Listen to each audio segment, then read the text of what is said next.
প্রিয় ভাইয়েরা, মোটামুটি 11টা বাজে, ওয়াজ কিন্তু শেষ। কি কি ঠিক ঠিক আন্দাজে কেবল শুরু।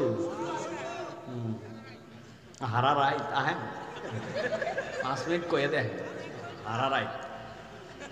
প্রিয় ভাইয়েরা, চলেন আমরা কোরআনুল কারীম থেকে সংক্ষিপ্ত সময়ে কিছু কথাবার্তা শোনার চেষ্টা করি। আছেন তো আপনারা ইনশাআল্লাহ? দেখি একটু দেখি কারা কারা আছেন। টান করে হাত উঁচু করেন, 2 হাত উঁচু করেন শক্ত করে। অনেকেই মনে করতেছে বাইরের লোকজন বোধহয় নাই, যে শীতের রাত সব বোধহয় ঘরে ঢুকে গেছে। জি না, আল্লাহর কোরআনের কিছু পাগল আছে, এরা শীত হোক বর্ষা হোক যায় না, ঠিক কিনা? হাত শক্ত করে তোলেন, গলাটার পরিষ্কার দেন, দিছেন। এবারে আকাশ বাতাস মুখরিত করে তাকবীর দিতে হবে, পারবেন ইনশাআল্লাহ? দেখে এটা তাকবীর দেন, লিল্লাহি তাকবীর। হয় নাই? আর অনেক আছে, যতই ফার্মপট্টি দেন উনি দিবে না। হাত নামান, হাত নামান, হাত নামান। যারা যারা ভাই জোরে তাকবীর দিতে পারবেন না, আগেই আপনি আমাদের তে বাদ হন, হাত তুলে নেবেন। কারা কারা পারবেন না জোরে দিতে? তাহলে ওয়াদা করছেন জোরে সোরে একটা তাকবীর দিতে পারবেন, পারবেন ইনশাআল্লাহ? গরম করে দিতে হবে পরিবেশ, পারবেন ইনশাআল্লাহ? তরুণরা যুবকরা পারবে ইনশাআল্লাহ? দেখে না তাকবীর দেন, লিল্লাহি তাকবীর, লিল্লাহি তাকবীর। আল কোরআনের আলো,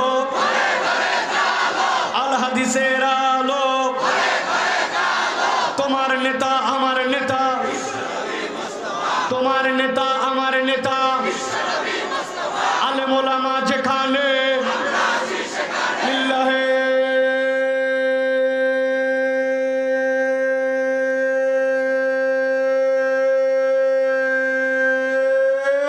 তাকবীর।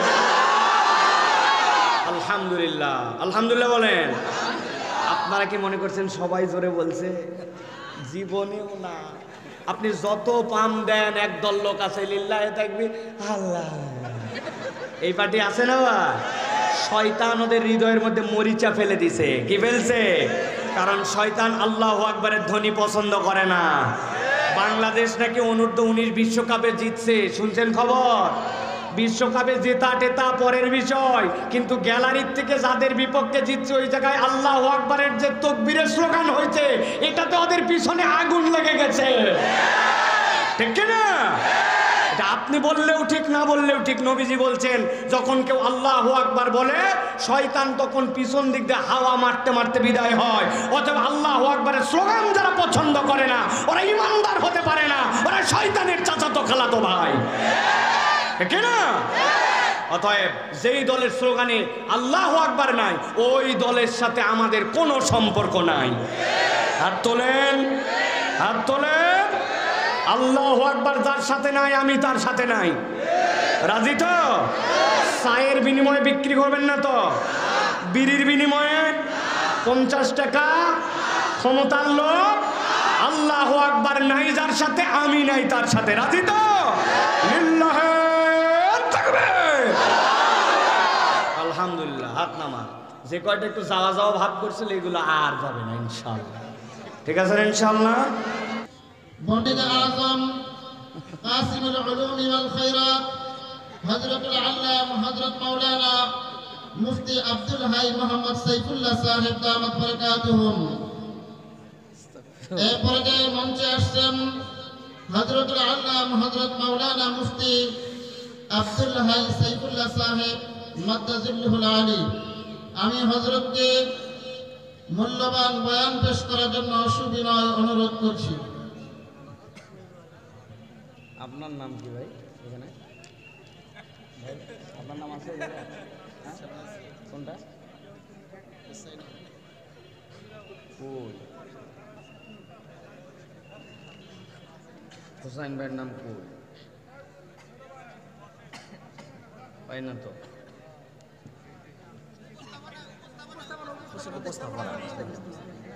এই যে বদরুল ইসলাম, হোসেন আহমেদ কাছে।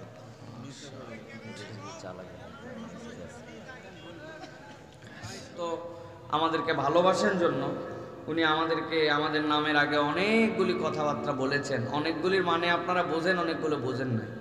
উনি এমন এমন কথা বলেছেন যেগুলো ওনার হোসনে জন থেকে বলেছেন, কিন্তু এগুলো লায়েক আমি নই। সুতরাং আমাদের নামের আগে সর্বোচ্চ আমরা পছন্দ করি এইটুকু বলতে, আব্দুল্লাহ মোহাম্মদ সাইফুল্লাহ, বাস এইটুকুই এনাফ। এর বাহিরে যা বলেছেন এটা তার সুধারণা থেকে, আল্লাহ তার সুধারণাগুলোকে কবুল করেন, কিন্তু এইগুলার যোগ্য আমি নয়।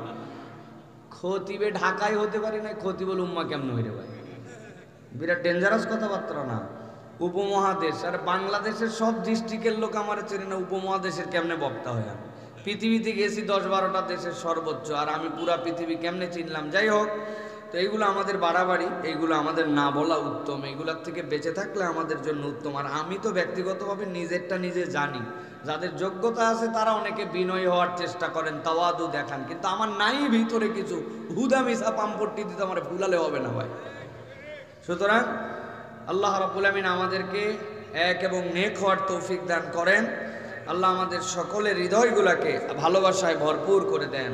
যে সকল উলামায়ে কেরাম এসেছেন, বিশেষ করে ইমাম ভাইরা আমাদের এসেছেন, অত্র এলাকার সকলে আমাদেরকে মহব্বত করেন। আল্লাহ আমাদের সকলের দিলগুলাকে এই ভালোবাসার জোড়াবন্ধনে ইসলামের খেদমত এবং কল্যাণের জন্য কবুল করেন, বলেন আল্লাহুম্মা আমিন। প্রিয় ভাইয়েরা, রাত কিন্তু অনেক গভীর। এই সময় আমার ওয়াজ শেষ করে চলে যাওয়ার কথা। আমি 11টায় চলে যাব বলে প্রতিশ্রুতি দিয়ে, এই যে সেই ব্যক্তি বসে আছে আসামি, এই আসামির কারণে এই জায়গায় আমি দাওয়াত নিয়েছি। তো ওনাকে আমি বলে আসছি 11টায় শেষ, তাহলে 10:43 বাজে, আর আমরা আলহামদুলিল্লাহ হয়তো 17-18 মিনিট কথা বলতে পারবো ইনশাআল্লাহ। ঠিক আছে না ভাই? ওয়াদা মতো যেতে হবে না? যা কথা বলে আসছি সেই কথা অনুযায়ী তো দিতে হবে আমাকে। 9:30টায় বলছে 11টা পর্যন্ত কথা বলবো, আপনি একদম 11টায় উঠাই দিবেন, আমি বলতেই থাকবো, হবে না। নিয়ম শৃঙ্খলার মধ্যে থাকতে হবে। আগামীকালকে মাল্টিফ্যাপসে মাহফিল আছে, দাওয়াত দিয়ে রাখলাম, ইনশাল্লাহ ওই জায়গায় আসবেন, 11টায় ওয়াজ শেষ হয়ে যাবে ইনশাআল্লাহ। প্রিয় ভাইয়েরা, আল্লাহ রাব্বুল আলামিন আমাদেরকে এই যে আসালেন, এই যে বসালেন, এই জায়গাতে আল্লাহ রাব্বুল আলামিন আমাদেরকে হাজির করলেন, এটার একটা মৌলিক ভিত্তি আছে। মৌলিক ভিত্তিটা কি? মৌলিক ভিত্তিটা হচ্ছে যে আমরা আল্লাহ রাব্বুল আলামিনের প্রতি ঈমান রাখি। ঠিক কি না? বুঝে বলবেন, ঠিক কি না? বলি আমরা ঠিক ঈমান রাখি, কিন্তু পরিস্থিতি যখন আমাদের এলোমেলো হয়ে যায়, তখন কিন্তু আমরা এই ঈমানের উপরে অটল অবিচল থাকতে পারি না। আমরা মাঝে মাঝে বলি, বাপরে কত কষ্ট করলাম, কত আমার দুঃখ ফুরালো না, বলি কিনা ভাই? আপনার দুঃখ কত? সিরিয়ার সিন্ধুয়া যেই কারাগার, ওই কারাগার থেকে যে সকল বন্দীরা মুক্ত হয়েছে, তাদের একটা প্রহরের কষ্ট আমরা আমাদের ঈমানের জন্য করি নাই। 19 বছরের একজন ইয়াং মহিলা ঢুকেছে সেই কারাগারের মধ্যে, তাকে সন্দেহজনকভাবে কেন গ্রেপ্তার করা হয়েছে? ওই আসাদ এবং তার বাপের পক্ষে যারা ছিল, ওই স্বৈর শাসকদের বিপক্ষে যারা আন্দোলন করেছে, তাদের কেউ কেউ আহত হয়েছে। ওই আহত হওয়ার কারণে হাসপাতালে মহিলাটা নার্স ছিল, সে তার ট্রিটমেন্ট করছে। এই অপরাধে তাকে ধরে নিয়ে গেছে। নিয়ে যাওয়ার পরে দেখা গেছে তার হাতের মধ্যে একটা ছোট বাচ্চা। জিজ্ঞাসা করছে, পৃথিবীর কোনো নিষ্ঠুর জালিম মতো ছোট বাচ্চাকে জেলে দেয় না। বলে জেলে দেয় নাই, আজকে আমার বয়স 32 বছর, এই কারাগারের মধ্যে 13 বছর আছি। আমাকে অসংখ্যবার আমার প্রতি শারীরিক পাশবিক নির্যাতন করা হয়েছে। ওই শারীরিক নির্যাতন করে আমার কয়েকটা সন্তান হয়েছে, ওই সন্তানের বাপকে জানি না। ওই ধর্ষণই ছিল তাদের জন্য শাস্তি। কি কষ্ট করেছি আমরা। বলেছে যারা আসাদের বিরোধী, তাদের উপর থেকে বোম্বিং করো। ওই বোম্বিং করতে অস্বীকার করেছে একজন পাইলট, তাকে ধরে নিয়ে যাওয়া হয়েছে। 33 বছর তাকে জেলের ভিতরে রাখা হয়েছে, অথবা কেউ বলেছেন 23 বছর তাকে জেলের ভিতরে রাখা হয়েছে।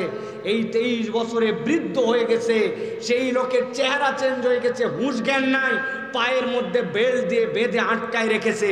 কারণ কি? কারণ শুধুমাত্র এই স্বৈরতন্ত্রের বিপক্ষে কথা বলতো।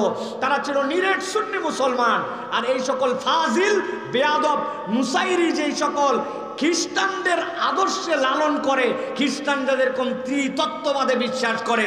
খ্রিস্টানদের আছে আল্লাহ, খ্রিস্টানদের আছে ঈসা রুহুল্লাহ, আর খ্রিস্টানদের আছে রূহ। এই তিনটা মিলে তারা মনে করে এই তিনটাই আমাদের উপাস্য। ঠিক এই লোকগুলো মুসলমান নামদারি, কিন্তু শিয়াদের মধ্যে এরা এমন নিকৃষ্ট শাখা, ওরা মনে করে একটা হচ্ছে আল্লাহ, আরেকটা মনে করে হুসাইন অথবা আলী, আরেকটা মনে করে তারা যে এই যে ইরান থেকে যে ইসলাম গ্রহণ করেছিলেন হযরত সালমান ফার্সি, এই তিনজন মিলায়া তাদের হচ্ছে আল্লাহ রাব্বুল আমিনের কাছে উপাসনার মাধ্যম। আর পরকাল বলে কিচ্ছু নাই, দুনিয়াতে ভালো কাজ করলে ওই পারে যে ভালো ফল, আর ওই হিন্দুদের মতো পুনর্জন্মবাদ, এই বিশ্বাসী ছিল আসাদ এবং তার বাপেরা। এর বিপক্ষে যে সকল লোক ঈমান ইসলামের পক্ষে কেটেছে তাদেরকে এমন জুলুম করা হয়েছে যে এইটার একটা দিন আপনার আমার পুরা জীবনের কষ্টের সমান হবে না। কথা ঠিক কিনা? ইসলামের জন্য কি করেছি আমরা? ইসলামের জন্য আমাদের কোনো ডেডিকেশন নাই, ইসলামের জন্য আমাদের ন্যূনতম কোনো ত্যাগ নাই, জানেরও ত্যাগ নাই, মালেরও ত্যাগ নাই আমাদের। আমরা আছি ফুল ফিরি ফুল বাবু হয়ে।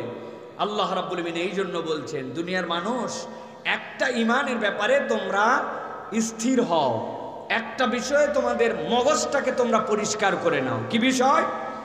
আল্লাহ রাব্বুল আমিন বলছেন, মা আসাবা মিন মুসিবাতিন ইল্লা বিইজনিল্লাহ।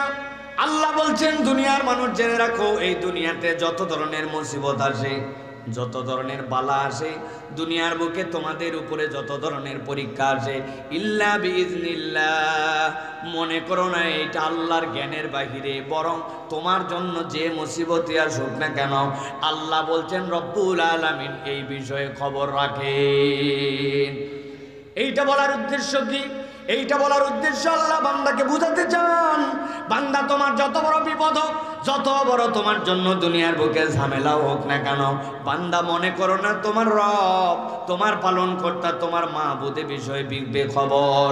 যেই মালিকের গোলামদের ব্যাপারে তার মালিক খবর রাখে, আল্লাহ বলছেন ওই মালিকের ব্যাপারে এইটুকু আস্থা রাখতে হবে যে গোলামের যত বড় বিপদই হোক না কেন, রব যেহেতু তার রুবুবিয়াতের দায়িত্ব নিয়েছেন, অতএব উদ্ধার করার দায়িত্বটাও সেই রব্বুল আলামিনের। ঠিক না?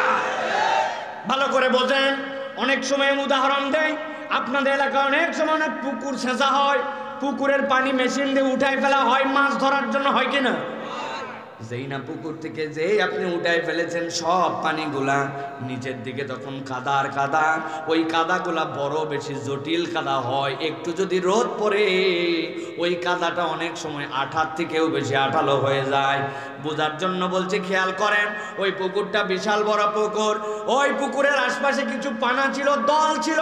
একটা গরু দেখছে সেইখানে তার খাদ্য আছে, একটা দুইটা করে পানা খাইতে খাইতে লোভ সামলাতে না পেরে পুকুরের দিকে আগায় গেছে।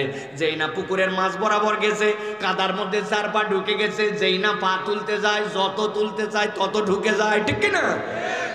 এখন নিচে যখন ঢুকে গেছে, খানিকক্ষণ হাম্বা হাম্বা করে চিল্লায়া, এরপরে আর গরু চিল্লায় না, চুপ করে গেছে। কারণ কি? গরু মনে মনে জানে যে আমি এমন একজন মালিকের অধীনে থাকি, আমাকে খাওয়ার জন্য মাঠে ছেড়ে দিয়েছে, তবে সন্ধ্যাবেলা পর্যন্ত যদি আমার খবর না পায় আমাকে খোঁজার জন্য ঠিক ঠিক আসবে, আমাকে হয়তো দু চারটা ধোলাই লাগাবে, কিন্তু আমি আটকাই গেছি মানে আমি শেষ হয়ে যাই নাই, আমার উঠাই নিয়ে যাবে। ঠিক কিনা? ঠিক ঠিকই মালিক সন্ধ্যার দিকে এসে দেখছে গরু আটকায় আছে। ব্যাকল কোথাকার, এত দুনিয়ায় খাওয়ার জায়গা, তুমি খাওয়ার জায়গায় হুঁশ পাও নাই। আস্তে করে মাজার মধ্যে দড়ি লাগাইছে, গলার মধ্যে দড়ি লাগায় আশপাশের লোকজনকে দিয়ে বলছে ভাই একটু হেল্প করেন। টান দিছে, কষ্ট হয়েছে, গরুর গলার মধ্যে দাগ উঠে গেছে, কিন্তু মালিক থাকার কারণে ওই অবলা গরুটাকে উদ্ধার করে নিয়ে যাওয়া হয়েছে। ভালো করে বোঝেন। ঠিক একই রকম হয়তো কোনো কাদার এরকম পুকুর আছে, ওই পুকুরের পাশে এমন একটা গহীন জঙ্গল আছে, যেই জঙ্গলের মধ্যে বাঘ থাকে, রয়্যাল বেঙ্গল টাইগার। ওই রয়্যাল বেঙ্গল টাইগার চিন্তা করছে পুকুরের এপার থেকে ওপার বোধহয় পার হয়ে যাব, খেয়াল করে নাই ওই পুকুরের মধ্যে চলে আসছে। আসার পরে সেও মধ্যে মধ্যে আসার পরে পা চারটা ঢুকে গেছে, ঢুকে যাওয়ার পরে যত ওঠার চেষ্টা করছে তত ঢুকে আটকায় গেছে। বুঝে থাকলে বলেন তো সন্ধ্যাবেলা কারা কারা উদ্ধার করতে যাবে? বরং এলাকার লোক বলবে হায় রে, বাপ দাদার বংশে যদি গল্প করার মতো একটা আইটেম হয়তো আজকে পাওয়া গেছে। কি আইটেম? কয়েকটা বাঁশ নিয়ে আয়, অন্তত নাতির কাছে গল্প করতে পারবো, পিটায় বাঘ মারছিলাম, ঠিক কিনা? রয়্যাল বেঙ্গল টাইগার হওয়ার পরেও যদি তার মালিক না থাকে, ওই রকম একটা আঠাল পুকুরের মধ্যে গেলে আটকায় যায়। আর দুনিয়ার অবলা প্রাণী গরু যদি হয়, তারপরেও যদি মালিক থাকে, সন্ধ্যাবেলা সে মালিকের বদৌলতে উদ্ধার পেয়ে যায়।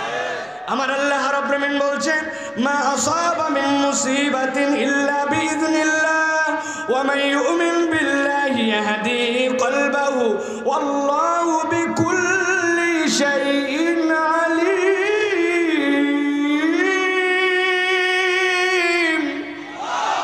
এই দুনিয়ার মানুষ ভালো করে বোঝো, আমি রব্বুল আলামিন বললাম, তোমার যত বড় হয় বিপদ আসুক না কেন, এই বিপদটা আল্লাহ রব্বুল আলামিনের নলেজের মধ্যে দিয়ে আসে, রবের জ্ঞানের বাইরে কিচ্ছু নাই।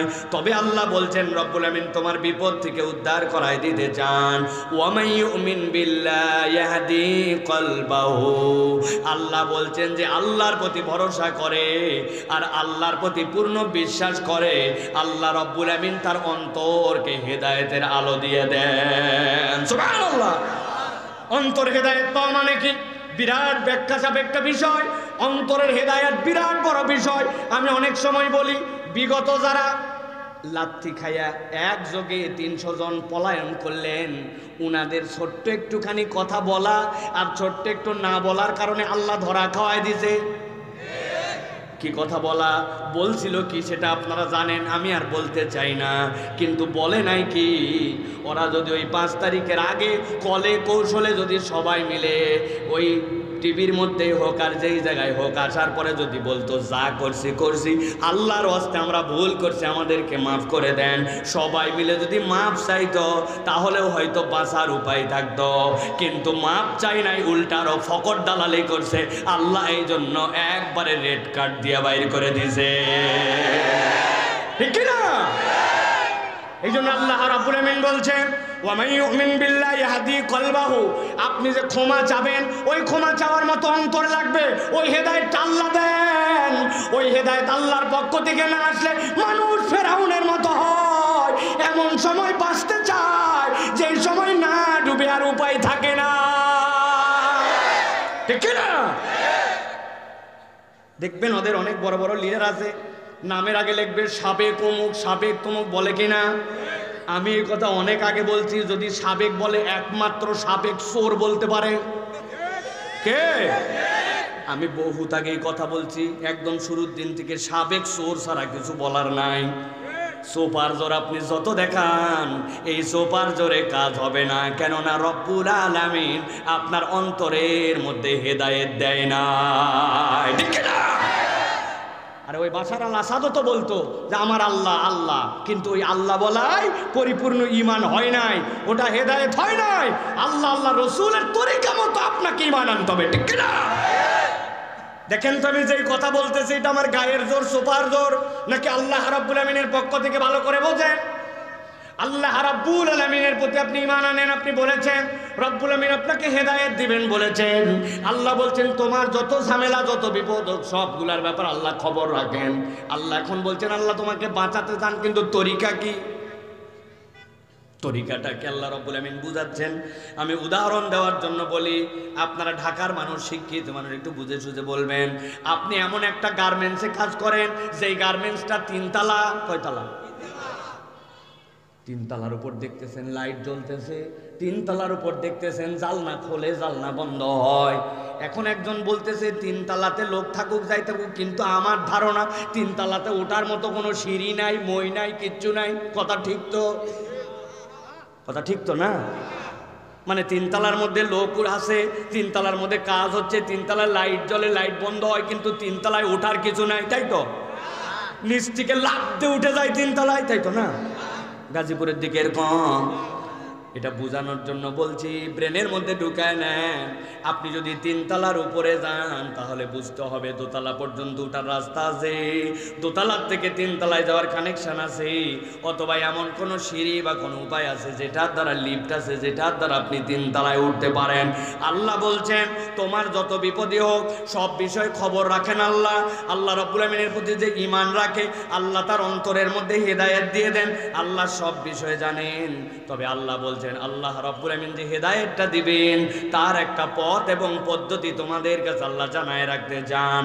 আল্লাহ রাব্বুল আমিন বলছেন ওয়া আতিউল্লাহ ওয়া আতিউর রাসূল ফাইন তাওয়াল্লাইতুম ফাইন্নামা আলা রাসূলিনাল বালাগুল মুবিন।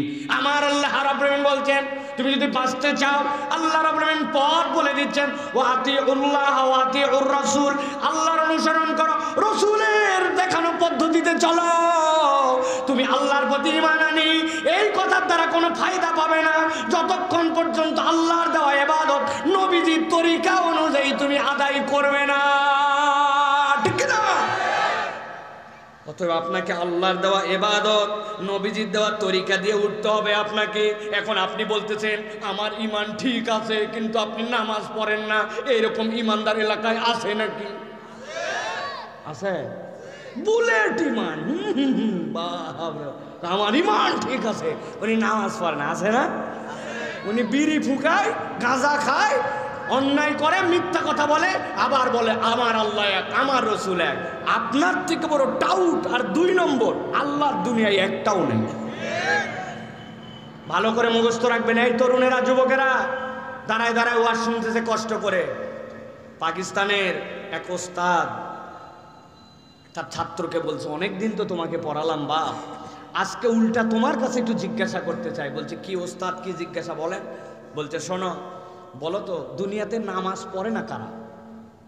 ও খানিকক্ষণ ভেবে বলছে ওস্তাদ আমার ক্ষুদ্র জ্ঞানে যতটুকু বুঝছি তাতে মনে হয় 3 শ্রেণীর লোক দুনিয়াতে নামাজ পড়ে না। কয় শ্রেণী? যারা ঘুমায় গেছেন তারা শুধু কথা বলবেন না, যারা জেগে আছেন বলেন কয় শ্রেণী? 3 শ্রেণী। বলছে কারা কারা বলো? বলছে 1 নম্বরে দুনিয়াতে যারা পাগল অথবা অজ্ঞান, এরা নামাজ পড়ে না। অজ্ঞান লোক নামাজ পড়ে ভাই? পাগলে নামাজ পড়ে? পড়লেও কি সেটা জুত মতো নামাজ হয়? বলছে বাহ দারুণ ব্যাপার, ঠিক বলছো। 2 নম্বর বলছে 2 নম্বর হচ্ছে ওস্তাদ আমার যতটুকু ধারণা তাতে মৃত মানুষ নামাজ পড়ে না। মরা মানুষ নামাজ পড়ে? মরা মানুষের উল্টা নামাজ পড়া লাগে, ঠিক না ভাই? বলছে দারুণ তো, তাহলে অজ্ঞান অথবা পাগল, আর 2 নম্বর হচ্ছে মরা মানুষ নামাজ পড়ে না। 3 নম্বর বলছে 3 নম্বর আমি যতটুকু দেখছি অমুসলমান নামাজ পড়ে না। তাহলে নামাজ পড়ে না কয় শ্রেণীর লোক? 1 নম্বর অজ্ঞান অথবা পাগল। বলেন বলেন, সবাইকে বলতে হয় দাঁড়ায় অজ্ঞান অথবা। 2 নম্বরে মৃত বলেন, 3 নম্বরে অমুসলমান বলেন। এবার আপনাদের কাছে জিজ্ঞাসা করব, বলেন তো ভাই আমরা যারা এখানে আছি সবাই আমরা প্রথমে 1 নম্বরে আমরা কি অজ্ঞান অথবা পাগল? যারা বললেন না সমস্যা আছে নাকি ভাই? আমরা কি অজ্ঞান অথবা পাগল? 2 নম্বরে আমরা কি মৃত? কারা কারা মরে গেছেন হাত তোলেন? নাই একজন। আমরা কি মৃত? 3 নম্বরে আমরা কি অমুসলমান? বাড়ির যাই এখন ভাইবেন যে সাইফুল্লাহ ভাই কিন্তু একটা কথা বলে গেছে, তার কথা না, আপনাদের মুখের কথা। আপনি বলছেন আমি অমুসলমান না, পাগল না, অজ্ঞান না, আমি মৃত না। তো আপনি যদি এইগুলোর মধ্যে না হন আর যদি নামাজ না পড়েন তাহলে আপনার কিন্তু খবর আছে, ঠিক কি না?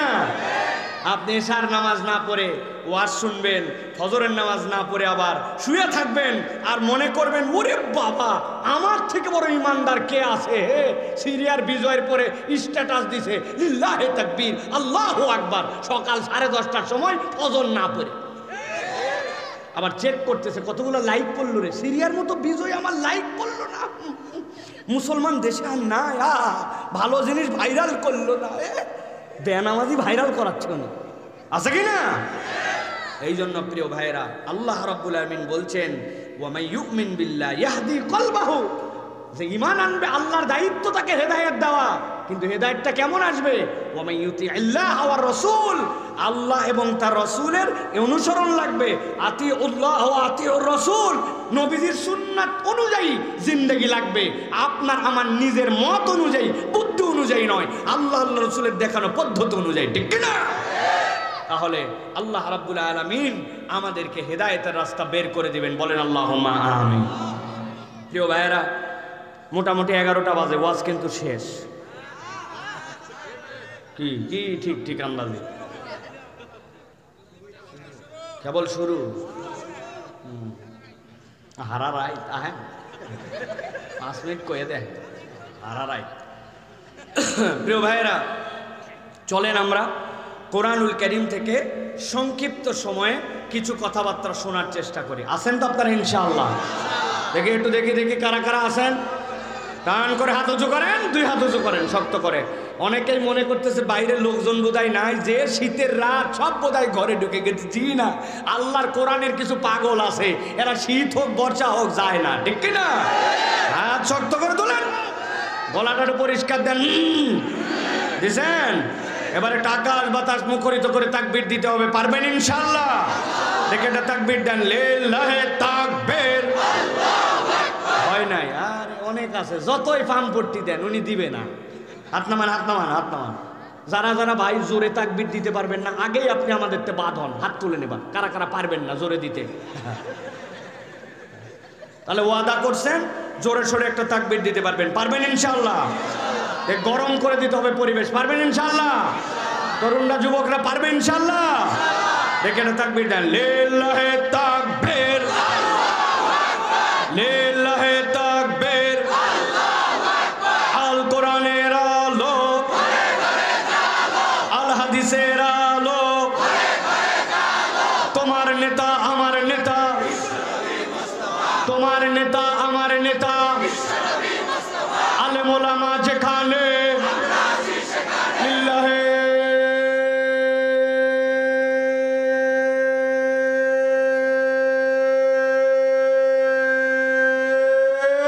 তাকবীর। আলহামদুলিল্লাহ, আলহামদুলিল্লাহ বলেন। আপনারা কি মনে করছেন সবাই জোরে বলছে? জীবনেও না। আপনি যত পাম দেন, একদল লোক আছে লিল্লাহি তাকবীর আল্লাহ, এই পার্টি আছে না? শয়তান ওদের হৃদয়ের মধ্যে মরিচা ফেলে দিছে। কি ফেলছে? কারণ শয়তান আল্লাহু আকবারের ধ্বনি পছন্দ করে না। বাংলাদেশ নাকি অনূর্ধ্ব-19 বিশ্বকাপে জিতছে, শুনছেন খবর? বিশ্বকাপে জেতা টেতা পরের বিষয়, কিন্তু গ্যালারির থেকে যাদের বিপক্ষে জিতছে ওই জায়গায় আল্লাহু আকবারের যে তাকবীরের স্লোগান হয়েছে, এটাতে ওদের পিছনে আগুন লেগে গেছে, ঠিক না? আপনি বললেও ঠিক, না বললেও ঠিক। নবীজি বলছেন যখন কেউ আল্লাহু আকবার বলে, শয়তান তখন পিছন দিক দিয়ে হাওয়া মারতে মারতে বিদায় হয়। অথবা আল্লাহু আকবারের স্লোগান যারা পছন্দ করে না, ওরা ইমানদার হতে পারে না, ওরা শয়তানের চাচাতো খালাতো ভাই, ঠিক না? অতএব যেই দলের স্লোগানে আল্লাহু আকবার নাই, ওই দলের সাথে আমাদের কোনো সম্পর্ক নাই। হাত তোলেন, হাত তোলেন। আল্লাহু আকবার যার সাথে নাই, আমি তার সাথে নাই। রাজি তো? চায়ের বিনিময়ে বিক্রি করবেন না তো? বিড়ির বিনিময়ে 50 টাকা ক্ষমতার লোক, আল্লাহু আকবার নাই যার সাথে, আমি নাই তার সাথে। রাজি তো? লিল্লাহি তাকবীর। আলহামদুলিল্লাহ, হাত নামা। যে কয়টা একটু যাওয়া যাওয়া ভাব করছিল এগুলো আর যাবে না ইনশাআল্লাহ। ঠিক আছে ইনশাআল্লাহ? ইনশাআল্লাহ আমরা